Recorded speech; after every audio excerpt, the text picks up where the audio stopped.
श्रीमद्भगवद्गीता अथ द्वितीयोऽध्यायः। संजय उवाच तं तथा कृपयाविष्टम् अश्रुपूर्णाकुलेक्षणम् विषिदन्तमिदं वाक्यम् उवाच मधुसूदनः। संजय उवाच, संजय कहिले प्रथम अध्याय अर्जुनकर अवस्था संजय अति विस्तारित भाव में कहिसंती। राजा धृतराष्ट्र को किमिति अर्जुन का देहरु झाल बही पड़ुची, देह कंपी उठुची, हाथरू गांडीव खसी पड़ुची। वर्तमान संजय कहते हे राजा धृतराष्ट्र तथा कृपया आविष्टम अश्रुपूर्ण आकुल इक्षण विषिदंतम तम मधुसूदन इदम वाक्य उवाच। सेहीपरि करुणा रे व्याप्त एवं अश्रु द्वारा पूर्ण एवं व्याकुल नेत्रयुक्त शोकाकुल सही अर्जुन को भगवान मधुसूदन यही कथा कहिले। दुई तीनोटी शब्द को आमे टिके बुझीदबा, बुझीदे ता परवर्ती श्लोक को जीवा। संजय शब्दर अर्थ कौन? संजय शब्दर मूल शब्द होची जय। सम्यक जय संजय, सम्यक जय संजय। कहा ऊपर जय? आपण जदि महाभारतर पृष्ठभूमि को टिके चली जिवे, जेते बेले व्यासदेव आसी पहुंचछंती हस्तिनापुर राजप्रसाद रे, धृतराष्ट्रंकर इच्छा है महाभारतर युद्ध विषय जानिबा पाई। व्यासदेव कहउछंती धृतराष्ट्र तुम्हें हूँ मोरी संतान, जदिओ मातृदोषरु तुम्हें दृष्टिशक्ति हरई बसीच, किंतु तुमको गुरु कृपा भाव रे बापा हिसाब रे पिता हिसाब रे करुणा करी तुमको दृष्टि देदेवी, तुम्हें निज आखिरे युद्ध जहाँ घटुची देखी जीव।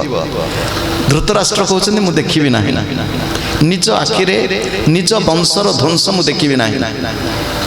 से समय रे धृतराष्ट्रंकर मनोवांछा को पूर्ण करिबा पाई व्यासदेव चाहते किए से योग्य जी देखिब एवं कहीदेव। से समय से देखुं संजय ही योग्य व्यक्ति। संजय को से दिव्य दृष्टि देइछन्ति। ये दिव्य दृष्टि होची दिव्य दर्शन। दिव्य दृष्टि अर्थ होची दिव्य दर्शन। हस्तिनापुर राजप्रसाद रे बसी कुरुक्षेत्र युद्ध क्षेत्र में जहाँ सब घटी जाउची ताकू देखी सीधा सड़क से कही पारुथिबा से भली शक्ति आकु एक जोग विभूति कहा जाए। संजय एक जोग विभूतिर प्रतीक। दूरदर्शन, दूरश्रवण, दिव्य दर्शन ये सब संजय। बुझेला ना नहीं? आधुनिक युग पूर्व काल योगी मैंने साधना करी अलौकिक दिव्य विभूति सब पाउतिले एवं से दिव्य विभूति को निजर सिद्धि को निजर प्रसिद्धि भाव में प्रयोग करुनथिले। मन रखंतु जोग साधना कले किछि किछि विभूति आसे। सेइथिपाई महर्षि पतंजलि तांकर जोग सूत्र रे प्रथम समाधि पाद, द्वितीय साधन पाद, तृतीय विभूति पाद, चारि पाद रे विभक्त जोग सूत्र, ता भितर गोटिए पाद होछि विभूति। से विभूति को सिद्धि बोली कहवा। उदाहरण स्वरूप जदि ये व्यक्ति पाखरे टिके विभूति चली आसता, उदाहरण स्वरूप कौन नहीं एमती हाथ हल कौन ତାକୁ ଯଦି ଦେଖେ ଯଦି ଚାଲି ଆସନ୍ତା ଆଉ ସେଇଟାକୁ ଯଦି ମୁଁ ଆପଣଙ୍କୁ ଟିକେ ଟିକେ ଦେଖେଇ ଦିଅନ୍ତି ତା ପରଦିନ କ'ଣ ହୁଅନ୍ତା ଜାଣନ୍ତି? କାହିଁକିନା ସିଦ୍ଧି ପଛେ ପଛେ ଲୋକମାନେ ଚାହାନ୍ତି ପ୍ରଶଂସା, ଲୋକମାନେ ଚାହାନ୍ତି ନାମ ଯଶ। ଆମେ ନାମ ଯଶ ପାଇବା ପାଇଁ ମଧ୍ୟ ଗୁରୁଙ୍କୁ ଗୁରୁ ରୂପରେ ବରଣ କରିଦେଉ ନାମ ଯଶ ପାଇବା ପାଇଁ, କିନ୍ତୁ ନିଜ ହୃଦୟର ବିକାଶ ହୁଏ କୋଉଠି? ସଞ୍ଜୟ ହେଉଛନ୍ତି ଦିବ୍ୟ ଦର୍ଶନ, ସଞ୍ଜୟ ହେଉଛନ୍ତି ଯୋଗ ବିଭୂତି ଜୟ ନିଜର ଇନ୍ଦ୍ରିୟ ଉପରେ, ନିଜର ମନ ଉପରେ, ନିଜର ଜୀବନ ଉପରେ ଯାହାର ବିଜୟ, ଯାହାର ସଂଯମ ଅବସ୍ଥା ଆସିବ ସେ ହେଉଛନ୍ତି ସଞ୍ଜୟ। ସଞ୍ଜୟ କହୁଛନ୍ତି କାହାକୁ? ରାଜା ଧୃତରାଷ୍ଟ୍ରଙ୍କୁ। ରାଜା ଧୃତରାଷ୍ଟ୍ର ହେଉଛନ୍ତି କିଏ? ସେ ଆମ ଜୀବନରେ ଧୃତରାଷ୍ଟ୍ର କିଏ? ନା ଧୃତରାଷ୍ଟ୍ର ହେଉଛନ୍ତି ମନ। ଧୃତରାଷ୍ଟ୍ର ହେଉଛନ୍ତି ମନ। କହିବେ ମନ କାହିଁକି? ନା ମନ ହେଉଛି ଅନ୍ଧ। ମନ ହେଉଛି ଅନ୍ଧ। ଅନ୍ଧ ଲୋକଟିଏ, ଦୃଷ୍ଟି ଶକ୍ତି ହରେଇଥିବା ଲୋକଟିଏ ଅନ୍ୟମାନଙ୍କ ସାହାଯ୍ୟରେ ଯେମିତି ସଂସାରରେ ନିଜ କାମ କରିଯାଏ, ଆଧୁନିକ ଯୁଗରେ ହୁଏତ ଅତି କମରେ ନହେଲେ ତ ବାଡ଼ିଟିଏ ଧରି ଚାଲିବ, ଅନ୍ଧର ଲଉଡ଼ି। ତ ସେଇଭଳି ଏ ମନ ଅନ୍ଧ, ନିଜେ ଦେଖିପାରେ ନାହିଁ କିନ୍ତୁ ଆଖି ସାହାଯ୍ୟରେ ଦେଖେ, କାନ ସାହାଯ୍ୟରେ ଶୁଣେ। ଏ ହେଉଛି ମନ। ମନ ନିଜେ ଦେଖିପାରେ ନାହିଁ, ଅନ୍ୟମାନଙ୍କଠୁ ଶୁଣିକିରି ଏ ସଂସାରକୁ ଉପଭୋଗ କରେ ମନ। ଏ ମନ ଅନ୍ଧ ହୋଇଥିଲେ ମଧ୍ୟ ଆମମାନଙ୍କୁ ଏପଟେ ସେପଟେ ନଚେଇ ଦିଏ। ଅନ୍ଧ ମନ ଆମମାନଙ୍କୁ କିଭଳି ଭାବରେ ବିଚଳିତ କରେ ଆମେ ତାହା ଜାଣୁ। ପ୍ରତ୍ୟେକ ବ୍ୟକ୍ତି, ବିଶେଷ କରି ଆମେ ଯଦି ଟିକେ ଟିକେ ସାଧନା କରୁଥିବା ଆମେ ଜାଣିଥିବା ଆମ ମନ କେମିତି ଆମକୁ ନଚେଇ ଦେଉଛି। ବର୍ତ୍ତମାନ ସଞ୍ଜୟ କହିଲେ, ହେ ଧୃତରାଷ୍ଟ୍ର, ଅଶ୍ରୁପୂର୍ଣ୍ଣ ଆକୁଳ କ୍ଷଣ, ଆଖିରେ ଲୁହ ଢଳ ଢଳ ହେଇକି, ଅଶ୍ରୁପୂର୍ଣ୍ଣ ଆକୁଳ ବ୍ୟାକୁଳତାରେ ନିଜ ଜୀବନ ବଡ଼ ବିଚଳିତ ହୋଇ ପଡ଼ିଥିବା ଅର୍ଜୁନଙ୍କୁ ଶୋକାକୁଳ ତମ୍ ମଧୁସୂଦନ। ଏଠି ମଧୁସୂଦନ ଶବ୍ଦର ଅର୍ଥ କ'ଣ? ମଧୁସୂଦନ ହେଉଛନ୍ତି ଭଗବତ ଗୀତାରେ ଭଗବାନଙ୍କୁ ବିଭିନ୍ନ ନାଁରେ କୁହାଯାଇଛି। ସଞ୍ଜୟଙ୍କ ନାଁ ଗୋଟିଏ ନାଁ ସଞ୍ଜୟ, ଧୃତରାଷ୍ଟ୍ରଙ୍କ ନାଁ ଗୋଟିଏ ନାଁ। ପ୍ରଥମ ଅଧ୍ୟାୟରେ ପାଣ୍ଡବ କୌରବଙ୍କ ନାଁ ସବୁ ଗୋଟିଏ ଗୋଟିଏ ନାଁ କୁହାଯାଇଛି। ଭଗବତ ଗୀତାରେ ଭଗବାନ ଅର୍ଜୁନଙ୍କୁ ଅନେକ ନାଁରେ ଡାକିଛନ୍ତି। ସଞ୍ଜୟ ଏବଂ ଅର୍ଜୁନ ଉଭୟ ଭଗବାନଙ୍କୁ ବିଭିନ୍ନ ନାଁରେ ଡାକିଛନ୍ତି। ଯଥା ସଞ୍ଜୟ କହୁଛନ୍ତି, ଏଠି କୃଷ୍ଣ କହୁନାହାନ୍ତି, କହୁଛନ୍ତି ମଧୁସୂଦନ। କୃଷ୍ଣ ସେତେବେଳେ ଜଣେ ଐତିହାସିକ ବ୍ୟକ୍ତିତ୍ୱ। ଶ୍ରୀକୃଷ୍ଣ ମହାଭାରତ ଯୁଦ୍ଧରେ ଜଣେ ଐତିହାସିକ ବ୍ୟକ୍ତିତ୍ୱ। କେବଳ ସେତିକି ନୁହଁ, ସେ ମଧ୍ୟ ଅର୍ଜୁନଙ୍କ ରଥର ସାରଥୀ। ସେଠି ସେ ତ କହିପାରିଥାନ୍ତେ ସେ କୃଷ୍ଣ କହୁଛନ୍ତି, ସେ କହିଲେ ମଧୁସୂଦନ କହୁଛନ୍ତି। ତା କାରଣ ହେଉଛି ଯାହାଙ୍କ ଭିତରେ ଦିବ୍ୟ ଦର୍ଶନ ଆସିଛି ସେ କେବଳ କୃଷ୍ଣଙ୍କୁ କୃଷ୍ଣ ଭାବରେ ନୁହଁ, କୃଷ୍ଣଙ୍କ ମଧ୍ୟରେ ଥିବା ଦିବ୍ୟତା, କୃଷ୍ଣଙ୍କ ମଧ୍ୟରେ ଥିବା ଭଗବତ ବିଭୂତି, ଭଗବତ ସ୍ଥିତି ସେ ଅନୁଭବ କରିଛନ୍ତି। ମଧୁସୂଦନ କିଏ? ସେ କହେ ମଧୁସୂଦନ ହେଉଛନ୍ତି ମଧୁ ନାମକ ଅସୁରକୁ, ମଧୁ ନାମକ ଦୈତ୍ୟଙ୍କୁ ବିନାଶ କରିଥିଲେ କୃଷ୍ଣ ଭାବରେ ନୁହଁ, ପୂର୍ବ ଅବତାରରେ। ତେଣୁ ତାଙ୍କ ନାଁ ହେଲା ମଧୁସୂଦନ। ସୂଦନ ଅର୍ଥାତ୍ ବିନାଶକାରୀ। କିନ୍ତୁ ମଧୁ ଶବ୍ଦର ଗୋଟିଏ ତାତ୍ତ୍ୱିକ ଅର୍ଥ ଆଲୋଚନା କରି ଆମେ ପରବର୍ତ୍ତୀ ଶ୍ଲୋକକୁ ଯିବା। ମଧୁ ଶବ୍ଦର ଅର୍ଥ ହେଉଛି ମଧୁର। ମଧୁ ଶବ୍ଦର ଅର୍ଥ ହେଉଛି ମିଠା। ମଧୁ ଶବ୍ଦର ଅର୍ଥ ହେଉଛି ମଧୁର। ମଧୁ ଶବ୍ଦର ଅର୍ଥ ହେଉଛି ମିଠା। ଏ ସଂସାର, ଏ ଦୁନିଆ ଆମକୁ ମିଠା ଲାଗେ ନା ପିତା ଲାଗେ? ମିଠା ଲାଗୁଛି ନା। ମୁଣ୍ଡ ହଲେଇ ଦେଲେ ଆମେ ସ୍ୱୀକାର କରିଦେବୁନି। ଯଦି ପିତା ଲାଗନ୍ତା ଆପଣ ସେଠି ବସନ୍ତେ ନାହିଁ।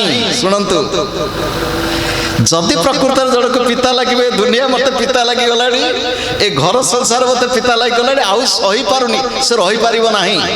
शुणु बेले बेले सीना पिता लगुच पुणी से पिता को भूली जाए पुणी मिठा मिठा बोली कही हो ये हूँ मनुष्यर मन ये हूँ संसार।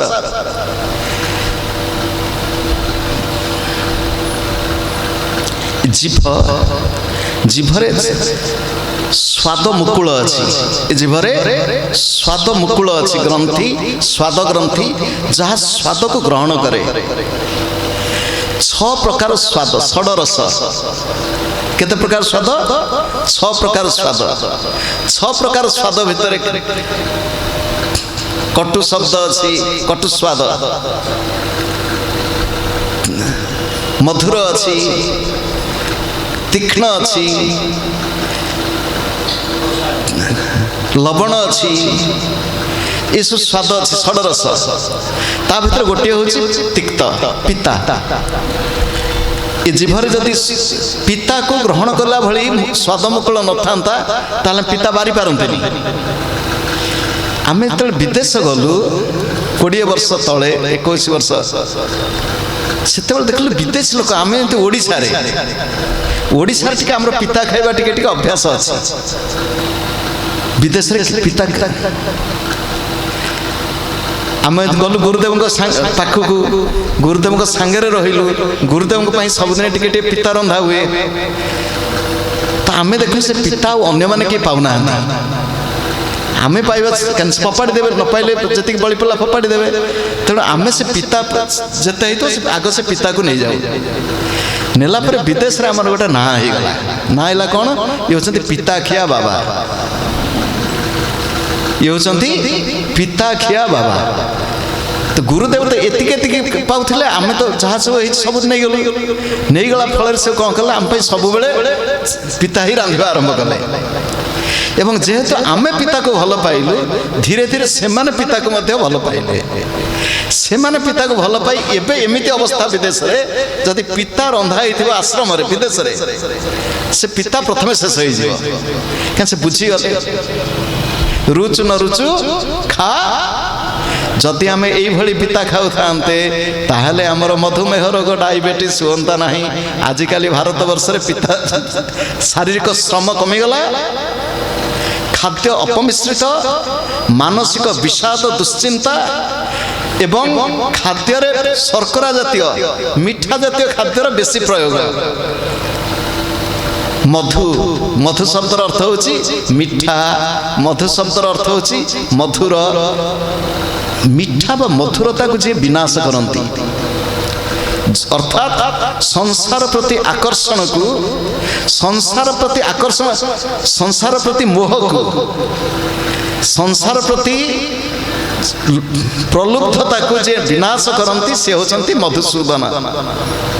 संसार संसार किसी भूल नहीं मन रखु संसार किसी भूल नहीं संसार रहिबा मध्य भूल नुहे आमे मध्य कहबे आमे मध्य यही कपड़ा पिंधि थिले मध्य आमे संसार अछु ना संसार छड़ा कोनाती आमे संसार भीतर अछु आपण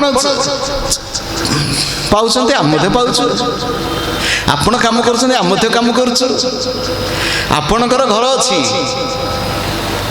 आपण घर अछि ना नहीं नल तो भड़ा घर टे थिबो गाँर तो घर थिबो आपण घर एडिकी रही आम घर एति नुह आम घर एडे बड़ उद्देश्य होचे आसुना आश्रम को देखो बड़ घर खाली से नुह पुणी छोटिया घर टे झाड़ू मारिया केती कष्ट आम जाचु ए बड़ घर को झाड़ू मारिया पड़ो से कष्ट संसार संसार किसी भूल नहीं संसार प्रति मोह संसार प्रति आसक्ति से जाउची भूल आमको संसार को आसवा को पड़ी आसवा संसार रहीकि आम कर्तव्य कर्म करवा से क्रियायोग परंपरार गुरुवर्ग को जदि देखिए बाबाजी महाराज अलौकिक तांको विषय किसी जना बेसी ना लाहिड़ी महाशय गृहस्थ श्री लाहिड़ी महाशय होचंती गृहस्थ 3 झियो 2 पुओ 5टी छुआर बापा गृहस्थ चाकरी करथिले पैसा अंटेनी बड़का समय पिला मानक पाठ पढ़ेकरी सेते बेलर चाकरी कर अन्य जे भाषा शिखा चाहते तांको पाठ पढ़ेकरी किसी पैसा रोजगार करती संसार चलैबा एते संसार भितर थाइकरी मध्य से निर्लिप्त साधना करिक सिद्ध पुरुष गृहस्थ क्रिया जोग परंपरार अन्यतम गुरु स्वामी श्री जुक्तेश्वर गिरी गृहस्थ परवर्ती समय प्रथमे विवाह करी गोटे झीर बापा झीर माँ चलीगला झीटी के बाहा करदेले बुढ़ी माँ और पुओ परवर्ती समय से संन्यास नहीं से गृहस्थ अवस्था साधना करी सिद्ध क्रिया जोग परंपरा आम गुरु परंपरा श्री सान्याल महाशय भूपेन्द्रनाथ सान्याल गृहस्थ